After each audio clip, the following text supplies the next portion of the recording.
Welcome to Groove with Portia. I'm your host, Portia Booker, and yes, this is my real name. Before I dive into my topic for today, I want to give you a little background on me. So I'm a native Clevelander, born and raised. I'm a graduate of Cleveland Central Catholic High School, the class of 2010. Yes, my 10-year reunion is next year, don't remind me. And also, I'm a graduate of Kent State University.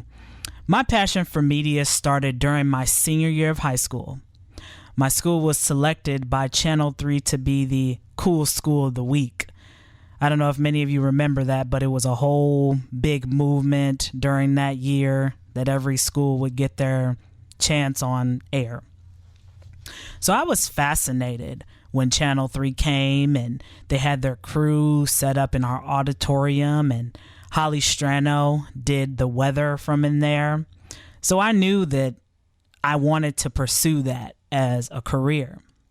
No, I didn't mean meteorologist, because that's what Holly Strano specializes in. I can sometimes tell the weather based on how it smells outside. So my experience in media is in radio, television, video productions. I consider myself a Jacqueline of all trades. Groove with Portia's mission is to serve others by providing informative topics that can either enhance your life or empower you. One of my favorite quotes is, "When you stop learning, you admit that you're old." Never stop learning. Be a sponge throughout your life. Today's episode is a topic that many people avoid talking about, and that's grief. What is grief? Deep sorrow, especially caused by someone's death. Grief doesn't always stem from death. There are numerous events in your life that can place you in a state of grief. And you don't want to stay in grief, right? You want to move forward. So I have someone today who turned their grief into something positive. Welcome our guest, Mr. Chancye Hunter. How you doing today? I'm good. How are you? I thank you again for coming on the show and being my guest.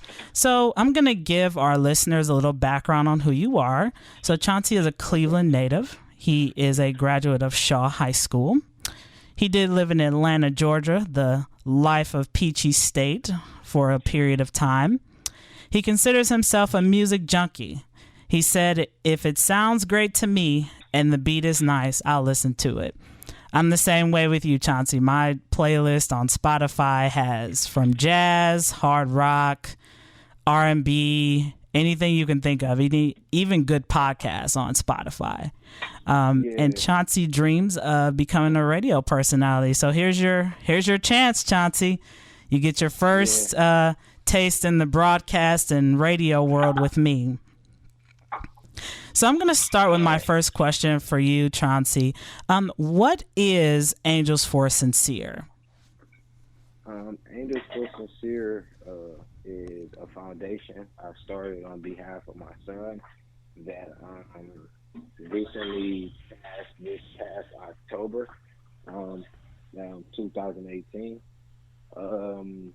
He, to basically give it a small rundown, he had what was called AVM. AVM is, if anyone's familiar with an aneurysm, it's basically the same thing as that. It's just a different place, and it's like each injury, like if I was to break my finger, say breaking my finger playing basketball, like you was to break your finger slamming it in a door, those injuries were different. So I might break my finger and need surgery, and you might just break your finger where they just need to pop it back in place.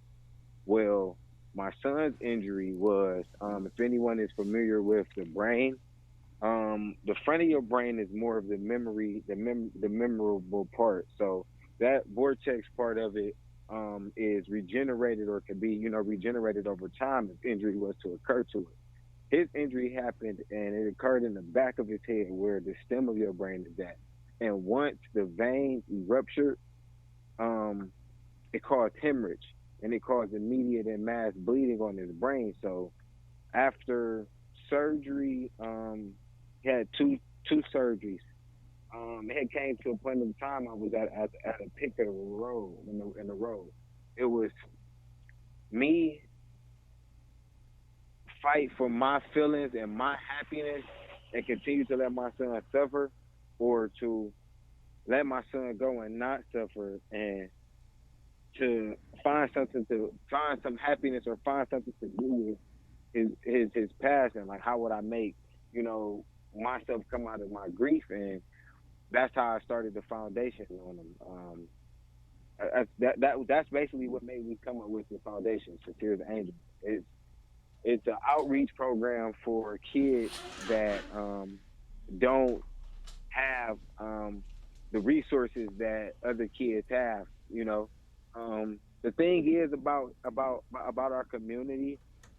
We have a lot of people that want to do right, but I'm not gonna say confused, but they're they're pulled into a different angle. And what I mean is, they forget that it's about kids. When you get to a certain age, what you're doing in life, if you're making good at it, you're going to continue to do that. You're going to continue to elevate because you feel like basically there's no reason to move away from it.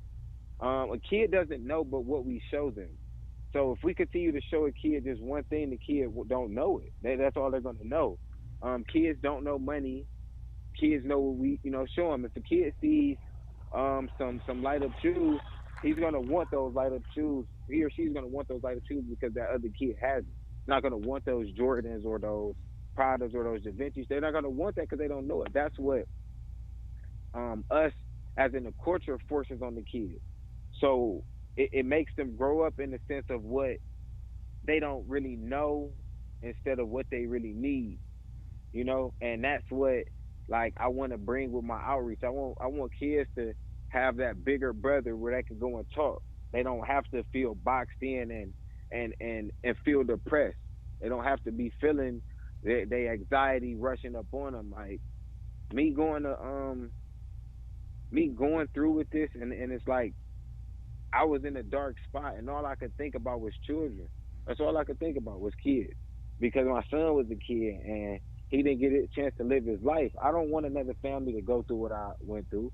So if I could get 5 families a month, or yeah, like about 5 families a month to go and get checked out at the hospital, just get a regular CAT scan, an MRI, just get one of those, just to scan on your brain. Anybody could have it, but if a kid have it, they will have it longer than say me or you, because it's usually with a kid having it at birth. There isn't any symptoms. They'll check on it, but they won't check on it as if your child, when your child is born, and you might have, they check for diabetes, or they check for jaundice, or they check for cancer or skin cancer. When your child is first born, you could tell them, I want to get my child checked. I want to get them scanned for AVM. It's a rare disease, so they don't put that much into it, but it's not wrong for you to tell them that you want your child checked. And that's what also I want from this foundation, is for families to know, like, hey, this happened to his child, and if I know at an early stage, something can happen. If you happen at an early stage, you could get this treatment for it. Like, I've met a guy whose son had it, but his was in the front of his brain, so he survived and he's still here. I met an older lady that had it. She was about 22. She had it and she survived. Like, I met a few people over the internet that I've been interacting with. A lady, Sherry Lafette. She's from Connecticut. Just a real sweet lady. She's very nice. I met her just through interacting through the internet. Um, and I'm just trying to outreach. I thank you for this interview. Um, because, like you said, you want to give that voice and give people the chance to get things to people that you never know who will hear it, or never know who needs something. Like, you need to hear something and understand. So it's like giving a person that platform. I thank you, because I'm able in turn to be able to give my story and hopefully help somebody out. Absolutely. And, to piggyback off what you said, kids are like empty slates, right? Until Hmm. you sit them down, you show them what's right, what's wrong, you show them what they need versus, they see on TV all these people standing in line for all these Jordans or that Kentucky Yeah. Fried Chicken sandwich. We should be taking them and standing in line for, voting. We should take them when we're standing in line for waiting to go into a library if there's a big event going on. We need to definitely educate our kids on the right things, not materialistic things. And also, the people that you've talked to who have survived this type of aneurysm, were they taking medication after their episode, or how did that work for them? They didn't have the lady. Everyone that I know, it just happened. Like, it wasn't like they had took medicine or anything. It just happened. Would you recommend that, when their kids are, of a certain age, around like 5 or 6, when they're taking them to their physical appointments, do you think that they should have their kids check for that type of aneurysm? Yeah, because it's like it's incidental. Like, you never know. Like, my son wasn't doing anything. He was over at his cousin's house just sitting down. So it could be anything. So it's like getting them when they get those checkups for school and they about to start school. Yeah, that's a great time for them to get that to say, hey, I would like to get a scan. I like to this. I like to that. Now, is this type of aneurysm hereditary? No. Okay.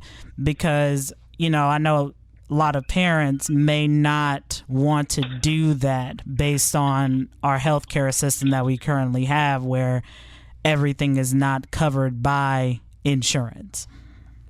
Right. It's not hereditary. Um, from what the studies say, it can be, but most cases it's not. It's just that rare occurrence. Um, Absolutely. And Chauncey, how long? medicine. Go ahead. Go ahead.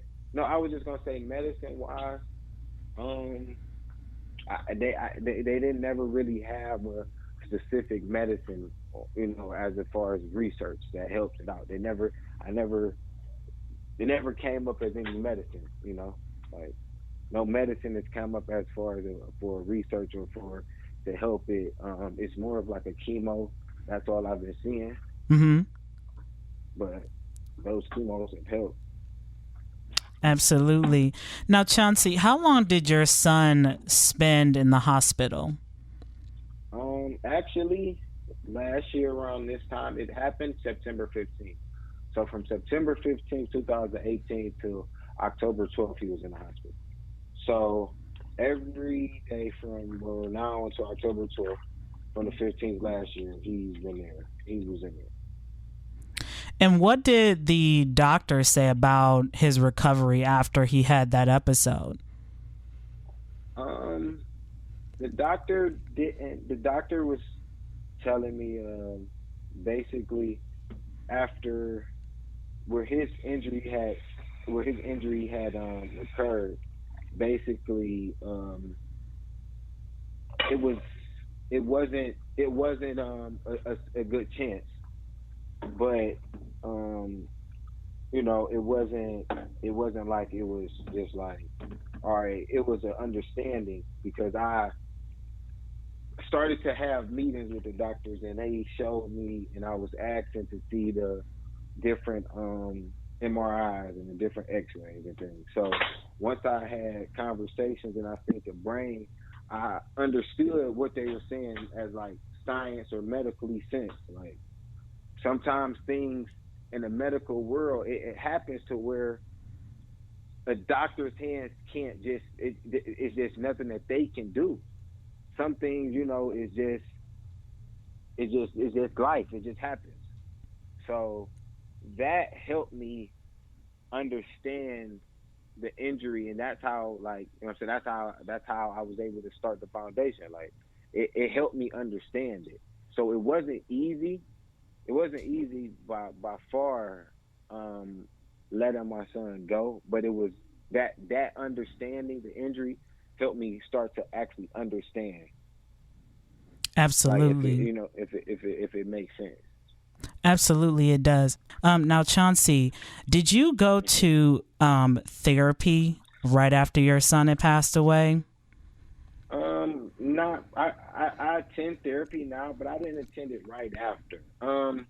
I was in a real I was in a real dark I was in a real dark space.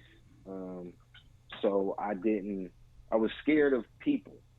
And what I mean is, I'm a I'm a more of a facial person. Like you could kind of tell my feelings through my facial expressions.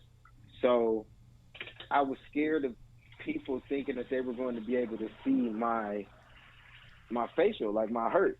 I was scared that people were going to see that, and I didn't want that. So for basically in October 12th was the day that he passed.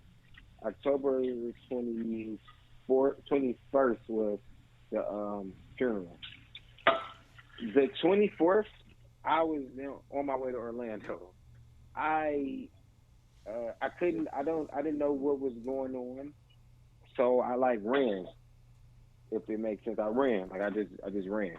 My one of my friends lived in Orlando. Will live in Orlando. I happened to just get an email from Frontier, and they were like trips to Orlando were like $22, right? Oh, So I just wow. jumped on and took a trip. Um, on the trip there, I we drove to Florida, drove to Fort Lauderdale, we drove through Miami. When we were in Miami, we went on like a little small, like it's like a boat trip, and like it's wealthy down there, so it was a lot of millionaire houses. Seen J Lo house, LeBron James house when he was down there, Pit Bulls, Justin Bieber's. It was just like a cruise. So you know how they have those what's those games, not the game, the contest where you enter and you might win all exclusive paid trip places. So I never believed that those things you could win. Well, fast forward to the cruise, everything happened. I end up entering my name, and I said, I don't even win on these trips, man. Like these, this crazy. You don't even win on this stuff. Well, before the cruise was over, they ended up calling my name, and I won. But the catch was you had to go to like a little class. It was like a timeshare class. Now you could buy the timeshare, you could offer to get the timeshare or not. You still will win the trip, but you just got to go to the class. So I went through the little 2 hour class while I was down there. I ended up winning the trip. So all I had to do was pay my flight. I had picked to choose. It was picking to choose to go to Denver or cruise or go to Puerto Rico. I chose to go to Puerto Rico.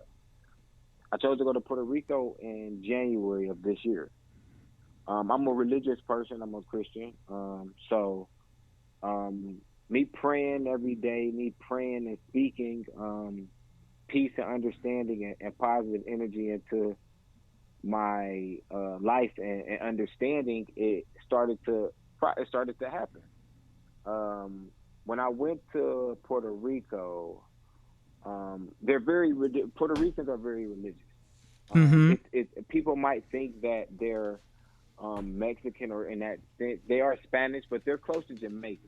They're close to Jamaica. They're not, and I started to understand why people kind of get upset or why those the Spanish descent gets upset when they're Mexicans are called Puerto Rican. It's just a certain way of their living.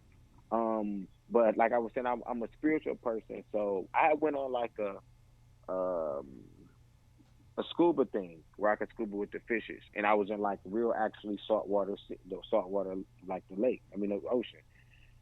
I baptized myself there.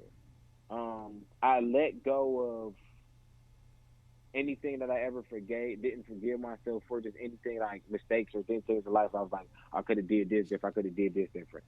Um, just everything, and I just asked God that He give me the right brain, the right feelings, the right understanding to get through this. I want to get through this. I don't want to give up. I don't want to lose myself, and I want to continue to prosper in life. But I want to live for myself. That's one thing I felt that I named my son the right name, Sincere, because he was very sincere. Like I know kids, you will know, you will learn a lot from the kid if you ask the kid that they are very pure and they're true. And that was one thing he was. He was a very pure and true soul. And that's what I wanted to get back to because I was always that person. But I just had things just in life that anybody, going through life, there's not a book to life. So what works for you, what works for one person won't work for you. And as you go on in life, that's when you understand and you learn what life actually meant. And going through this made me really understand what life actually meant. And October 12th, it killed me, but it actually brought me back alive. And it's very, like, I want to be a testimony to people. I want to be that person, like, if you sit back and think, like, you could continue to fight. That's really that. Absolutely. I mean, just hearing you say that about taking that experience from your son passing away to keeping his legacy alive.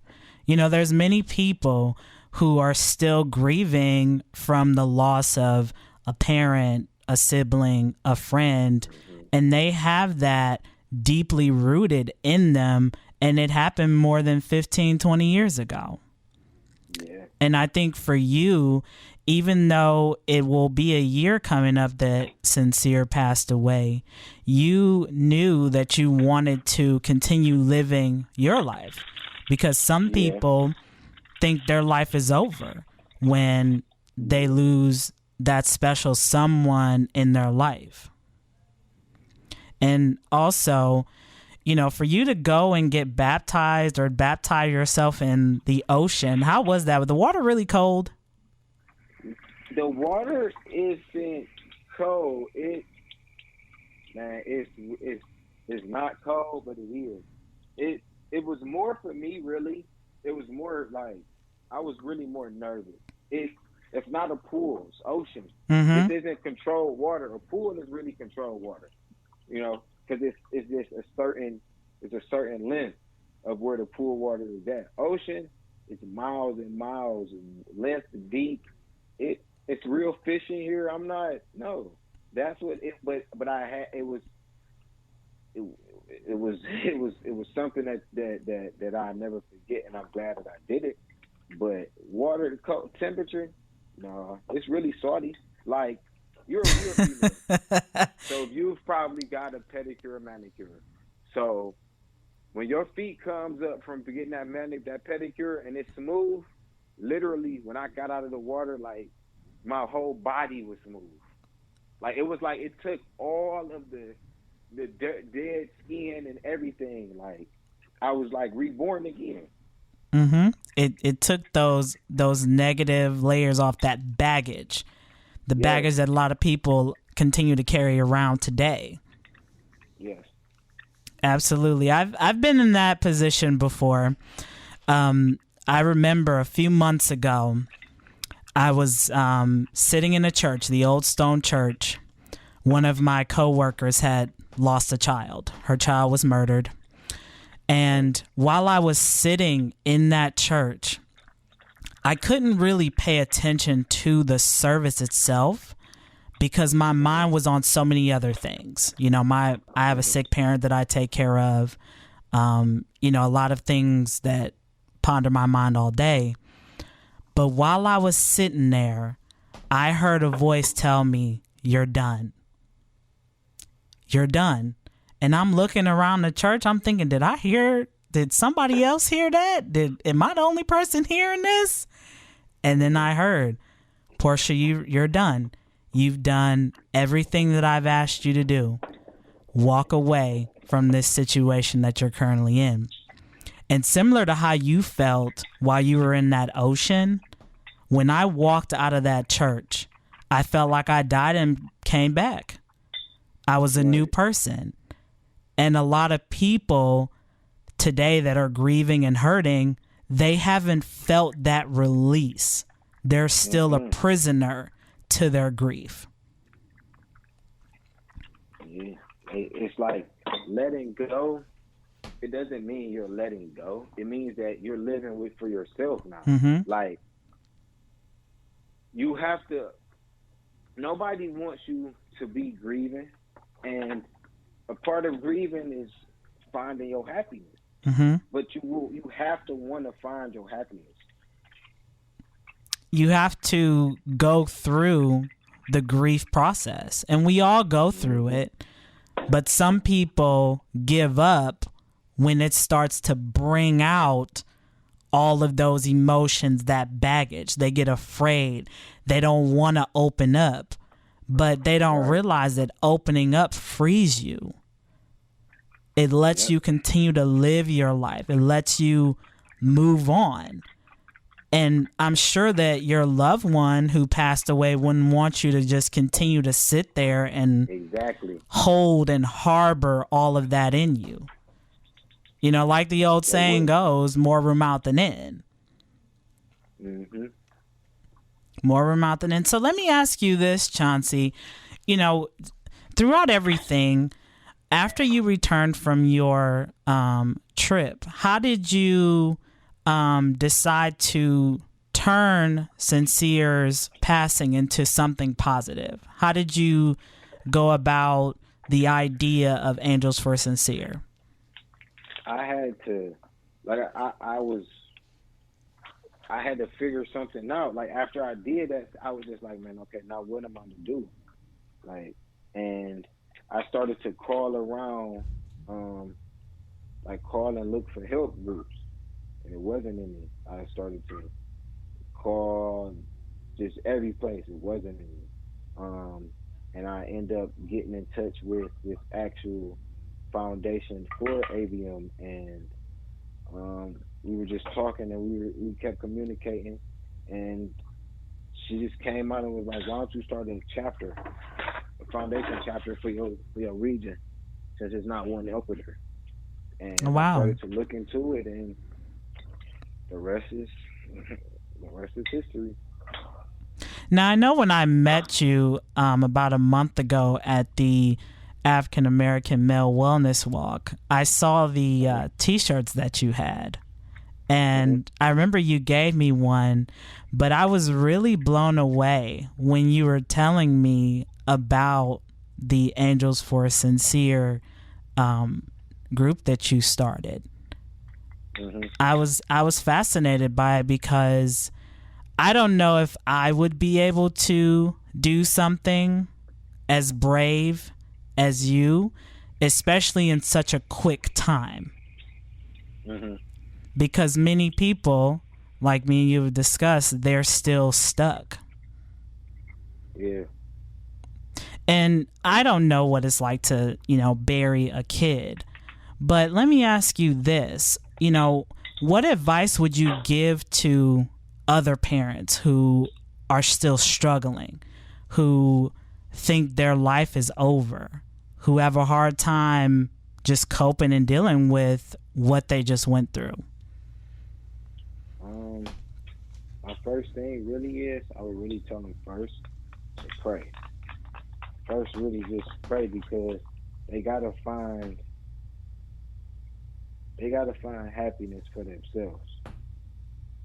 Like, that's first off. They gotta find happiness for themselves, and they have to want to do it. It can't be forced. Like, when they pray, don't pray and ask for a blessing or ask for something that you're not going to put the energy out, because prayer is just that. Like, you still got to put the action up, and you have to find something in yourself that's going to make you want to get up and do it. You can't just ask for something and don't receive. You have to put action in it. So it's like, that's really the main thing. And that's really, like, if they need, like, I started to go to a therapist. So that helped me also. I went to a therapist. So if they need to go to somebody to talk, that's not a problem either. Most people don't go and talk because they're scared to talk to people. Your brain is only Your brain only you only know so much of what your brain uses. Like your brain is very complex, so it's only so much that you could take.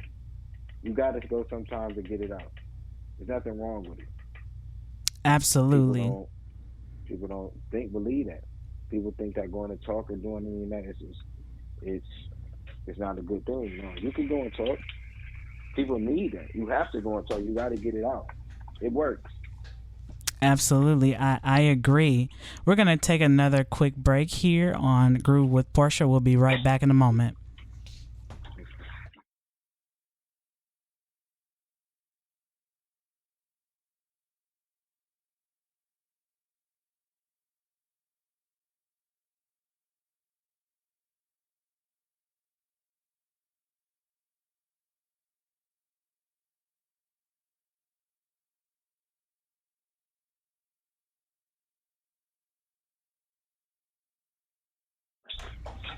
All right, welcome back to Groove with Portia on 95.9 WOVU LP Cleveland.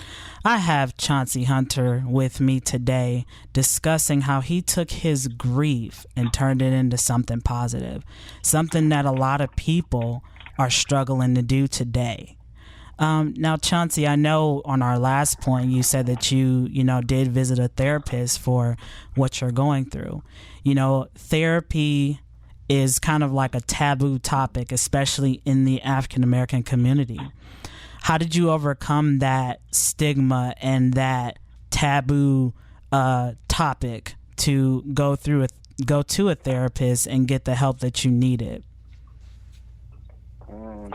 All right. So when you when you had remember when you had introduced me and you gave a little runaround and you said I like music. Mm-hmm. Well, Kanye West is really one of he one of my idols. I know recently he's done some said some things that people don't agree with, Very and controversial, truthfully I yeah. understand it's controversial. But what drove him to one be not be that prodigy or that image faith person that he used to be is when his mom died. He lost Mm-hmm. himself. His mom, anybody have that, everybody has that one piece, like they like, man, you lose it, you go it's not you gonna go crazy. Mm-hmm. So that's what happened with him. But with him being a star, he never got a chance to grieve and actually grieved. He stayed in the light. He didn't go. He wasn't able to go anywhere and cry and do all of that. So he started to change. His music started to change. Once his music started to change, he started to change. His acting started to change. At one point in time, he used to wear a mask everywhere, outside Mm-hmm. in public, everywhere. If you remember that time, he used to wear masks everywhere. Those Mm-hmm. masks were ancient masks to hide your imaging or hide like how you would feel because, like I said earlier, your some people hide their feelings on their facial expression. So that was and back in those times, that was a sign of weakness. You had to think people are going through fighting gladiators and doing all this. They don't want the person that they're fighting to see their fear, so they will wear Mm-hmm. masks, and those masks will hide their fear or hide that that's why he wore those. He didn't want anybody to see it. He recently when he was doing all of this stuff, those were just cries for help. That was under depression. He was depressed, but he couldn't take it no more. He couldn't mentally take it, so he started to tweet and started to do irrational things that nobody knew or nobody would think he would do, and they started to give him help. Now he's going back to his regular self. He's going back to that church person. He's going back to being happy again because he's probably found peace. He's found peace in his mom being gone. I wasn't gonna let myself take that long, or I wasn't gonna let myself slump into anything of that nature. I couldn't. Absolutely. So it's like I learned from that. I learned from his situation. Truthfully, that's really how I did it. Chauncey, is there a specific song by Kanye West that you would say really helped you? Um,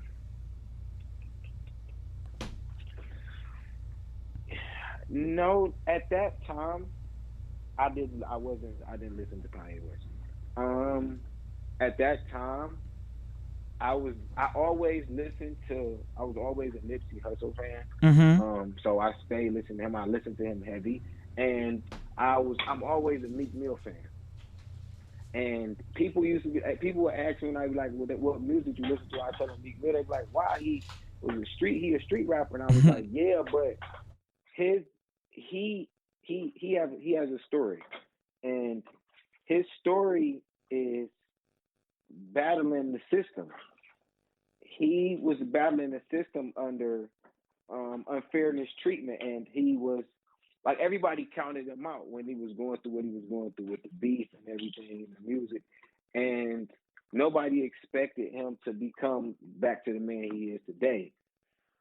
I'm not gonna say that people counted me out when things happen or when the situation happened with my son, because everybody know how I feel, but people didn't give me that. They didn't give me that extreme support or that Mm-hmm. extreme shoulder that you can lean on to for me to be like, all right, I can come out of this. Like, so me maintaining and staying strong is my championship. His last album was his championship, and that championship was him getting back to his monumental happy places as being an artist. Mm-hmm. And this is me being my championship, is me getting back to my monumental place, is me being, who I always wanted to go back and be, that happy person. Absolutely. Like those two. Now, right now, what he's doing with a lot of our older hits or older music that we've liked Kanye West, I'm liking where he's going with how he's urbaning out the church music, because for real, that's what, man, that's kind of what the urban needs is church. Absolutely. We don't encourage it enough. Yeah, it's not encouraging enough. So if he could get it to do that, then he's back to where we want him to be. Absolutely. And to piggyback on what you said about support, that's what I've noticed a lot of people don't have. When we see that somebody is going through a tough time, whether it's, the loss of somebody, or even, just as simple as the loss of a job. Yep. A lot of people tend to go to the back burner. A lot of people don't know that my mom had lung cancer. And, throughout the whole situation with my mom, only very few people stuck around and asked me, Portia, do you need anything? Portia, do you need this? And I appreciate those people who were holding me up. I'm a strong person naturally, but doing all that with my mom, from going to her chemotherapy appointments, from going to radiation and her follow-up appointments, it was hard for me to go through that with her and, doing it alone, because people don't realize that cancer doesn't just affect the person who is suffering. It affects everybody else around them differently. And some people can't be around it. That's why a lot of people just back off. Yep. They're like, it's not happening to me, or, and they, to me, should just offer support. Just even saying a simple hello, I'm thinking about you. Yeah, some people are void to, understanding, I think. People don't understand. It's like if it's not happening to them, they don't really, it doesn't matter. Mm-hmm. It's just crazy. That's just how things is. It's shouldn't be, but that's really just how things are. Absolutely. Especially when it comes to mental health. Like you were talking about Kanye West going through the things that he was. and, him putting up a mask. We need to just, when we're having conversations with people, when they ask us, how are you doing? We need to not just say fine or, oh, I'm doing all right. We need to just let it out. Telling the truth. We need to just let it out and let people really see that we're not invincible. We're not indestructible. We're human. Yeah. We need to let that out of our system because it only hurts you more than other people keeping all that in. That's it. Yeah. And I noticed that with a lot of people who I know that suffer from mental health related issues, whether it's depression, anxiety, bipolar, schizophrenia. I try to be that person for people that I know who struggle with that. I try to check in on them from time to time, and they appreciate that from me. Right. They're like, Portia, why can't other people be like you? Why can't we care for each other the way that you care for us? I said, because people today are distracted. People are so self-absorbed by what they see on Facebook, Instagram. We're vicariously living through other people. And that's why we can't grow. Yeah. You're not living for yourself. You could be happy and live beyond your own means. You could be happy and live in your own means, your own happiness, your own bracket. You don't have to live like what other people do. If you don't have it, you don't have it. People, it's just like a contest. As long as it's a contest, it's never going to be right. Absolutely. We need to stop competing and be more together. Thank you again, Chancye, for coming on and, really telling your story about Angels for Sincere and how you took that event in your life of your son passing away and turning it into something positive. Because that's not easy to do. It really shows who you are. Because a lot of us walk around here with a mask on every day. Pretend our life is great when we know on the inside we're exploding. Yep. And so many people are hurting the ones around them because they're hurting. Hurt people continue to hurt others until they become healed. And that's a decision that is deeply rooted within ourselves. We have to want it.